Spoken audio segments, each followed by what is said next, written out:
اقبال خٹک کی جانب سے ایک بار پھر السلام علیکم ناظرین، میری آج کی ویڈیو گجو خان کے بارے میں ہے۔ اگر میں یہ کہوں کہ وہ پشتونوں کے ارطغرل غازی تھے تو یہ کسی طرح سے بے جا نہ ہوگا۔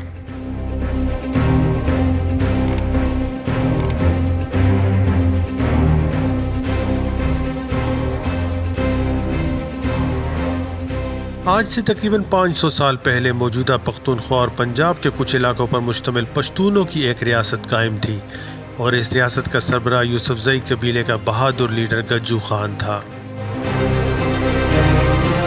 آئیے آپ کو اس کی دلچسپ تفصیل بتاتے ہیں۔ سوابی میں پرانی شیر شاہ سوری روڈ، جسے آج کل جی ٹی روڈ کے نام سے پکارا جاتا ہے، کے کنارے شاہ منصور کے علاقے گجوانو ڈیرئی میں ایک قبرستان ہے جس میں پختونخوا کا بانی گجو خان ابدی نیند سو رہا ہے۔ یہ وہ نڈر پشتون لیڈر ہے جس کے خوف سے دلی کے شاہی ایوانوں میں بسنے والوں پر لرزہ طاری ہو جاتا تھا۔ وہ پشتو ٹپا ہے کہ مغل دہلی کے پہ جڑاشی چخان گجو پا اباسین و پورشینا۔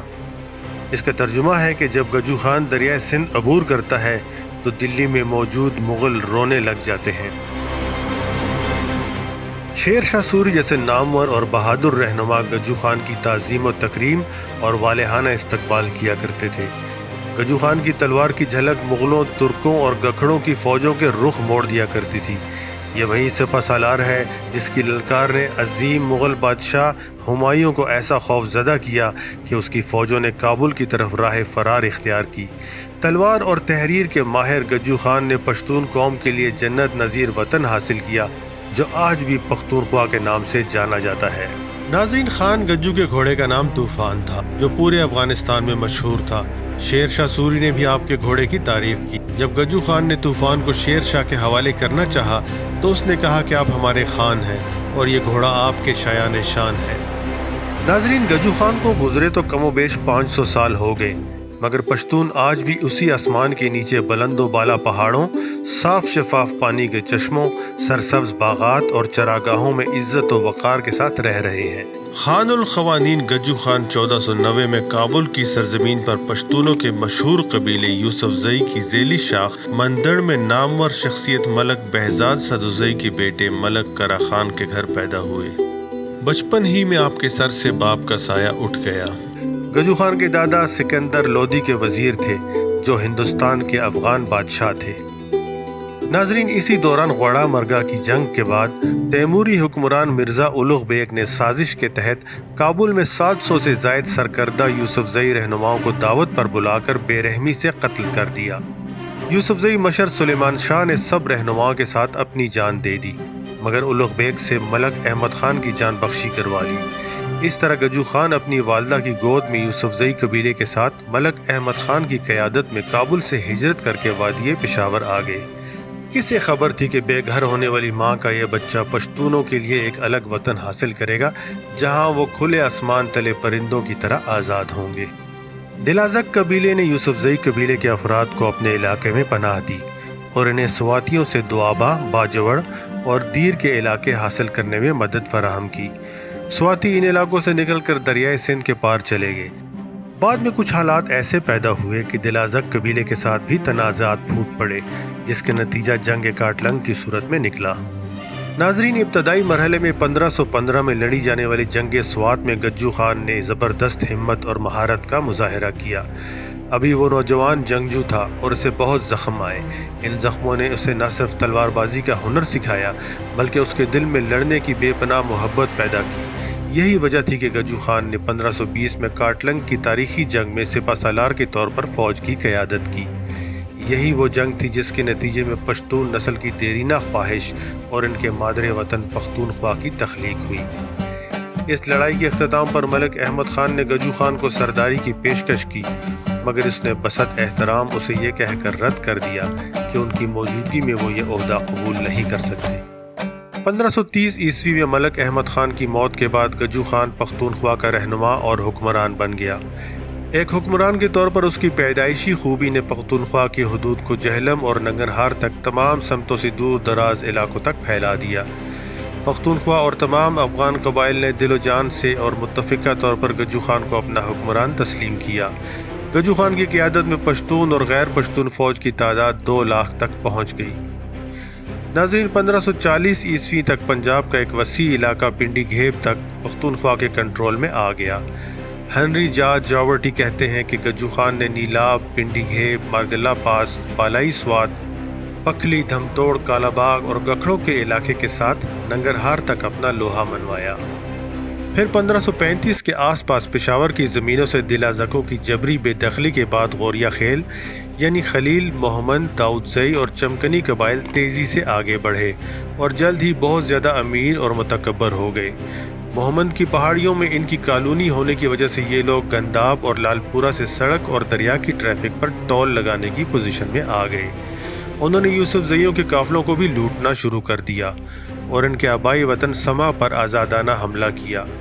کچھ وقت تک گجو خان خاموش رہے اور صبر سے اپنا وقت گزارنے کو ترجیح دی۔ غوریہ خیل کا علاقہ مغل حکمران کے ماتحت تھا۔ غوریہ خیل مغلوں کو خراج ادا کرتے تھے اور پشاور تک ان کا کنٹرول تھا۔ ناظرین، پھر ایک ایسا واقعہ ہوا جس کے نتیجے میں 1550 میں شیخ تیپور کی تاریخی جنگ میں گجو خان نے مغل بادشاہ کے حامی غوریہ خیل قبیلے کو شکست دی۔ یہ جنگ دریائے شالم کے قریب لڑی گئی جو دریائے کابل کا معاون دریا ہے۔ اس جنگ کی بنیادی وجہ گگیانی ملک محمد خان کا ظالمانہ قتل تھا جو نماز کی ادائیگی کے دوران چاقو کے وار سے کیا گیا۔ ناظرین، ملک محمد خان بہت بڑے عالم دین تھے۔ ان پر حملہ خلیلوں کی ایک مسجد میں اس وقت کیا گیا جب وہ پشاور جاتے ہوئے راستے میں نماز پڑھنے کے لیے رکے تھے۔ ناظرین، ضلع چارسدہ میں دریائے کابل کے کنارے ترخا نام کا ایک پرانا گاؤں ہے جس کے وسط میں آج بھی ملک محمد خان یعنی شیخ تیپور بابا کا مزار موجود ہے۔ ساتھ میں آپ کو یہ بھی بتاتے چلیں کہ پشتو کے مشہور صوفی شاعر رحمان بابا بھی غوریہ خیل قبیلے کے محمد تھے جو پشاور کے مضافات میں محمد آبادکاروں کی ایک چھوٹی سی بستی میں رہتے تھے، لیکن انہوں نے کبھی بھی قبائلی تنازعات میں اپنے ملوث ہونے کا ذکر نہیں کیا۔ 1552 میں مانگڑو کی جنگ میں خان گجو نے 1,60,000 سپاہیوں کے ساتھ ریاست مانگڑو پر حملہ کیا اور ایک فیصلہ کن جنگ میں مانگڑو کے حکمران غیاث الدین کو شکست دی اور اس پر قبضہ کر لیا۔ اس کے بعد خان گجو نے ریاست گکھڑ پر حملہ کیا اور جہلم تک کے علاقے پر قبضہ کر لیا۔ ریاست گکھڑ کے حکمران سلطان آدم خان نے ہتھیار ڈال دیے اور شکست قبول کر کے گجو خان کے سامنے پیش ہوئے۔ اس نے جنگ کے اخراجات کے کفارے کے طور پر سالانہ ٹیکس بھی قبول کیا تو گجو خان نے اسے معاف کر دیا۔ پھر 1553 میں مغل بادشاہ ہمایوں نے کابل سے پشاور پر حملہ کیا اور خان گجو نے 2,50,000 سپاہیوں کے ساتھ جوابی حملہ کیا۔ مغل فوج کا کمانڈر جنرل سکندر ازبک بالا حصار قلعے میں پناہ لینے پر مجبور ہوا۔ ہمایوں اس وقت خیبر میں ٹھہرا اور سکندر ازبک کی مدد کی بجائے اسے خان گجو اور اس کی فوج کے رحم و کرم پر چھوڑ کر واپس کابل چلا گیا۔ جنگ کے اخراجات کی ادائیگی اور حملے کے لیے معافی مانگنے پر خان گجو نے سکندر ازبک کو بحفاظت ہمایوں کے پاس بھیج دیا۔ گجو خان ایک قابل، باشعور اور بہادر پشتون رہنما تھا۔ اس نے پشتونوں کے لیے ان کا وطن جیتا تاکہ وہ ایک آزاد اور خود مختار ریاست میں رہیں۔ اباسین ہنڈ سے لے کر ہندو راج تک محروم پشتون جو ہمیشہ علم کے پیاسے رہے، خان گجو نے ان کی تعلیم کے لیے پلستر شدہ سڑک، حفاظتی قلعے اور کئی ادارے قائم کیے۔ اس نے بارانی ڈیم بنائے اور اس پانی کو آبپاشی اور زراعت کے مقاصد کے لیے استعمال کیا۔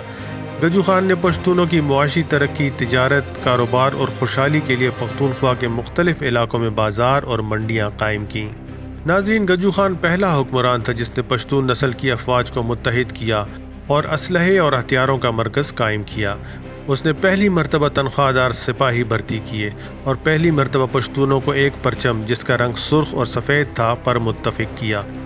گجو خان نے پشتون قوم میں سفارتکاری کو بھی متعارف کروایا اور ایک منظم خیراتی مرکز یعنی بیت المال بھی قائم کیا۔ آپ نے پشتونوں پر 35 سال تک شاندار طریقے سے حکومت کی اور سوابی کے علاقے چھتا میں 1565 کو وفات پائی۔ گجو خان کے دور میں خوشحالی کی مثال پشتوں کے اس ٹپے سے واضح ہوتی ہے کہ گجو خان دا قوم بادشاہ و دا پختنو پا حجرو بل و مشالونا۔ اس کا ترجمہ ایسے ہے کہ جب گجو خان حکمران تھے تو پشتونوں کے حجروں میں مشعلیں روشن رہتی تھیں۔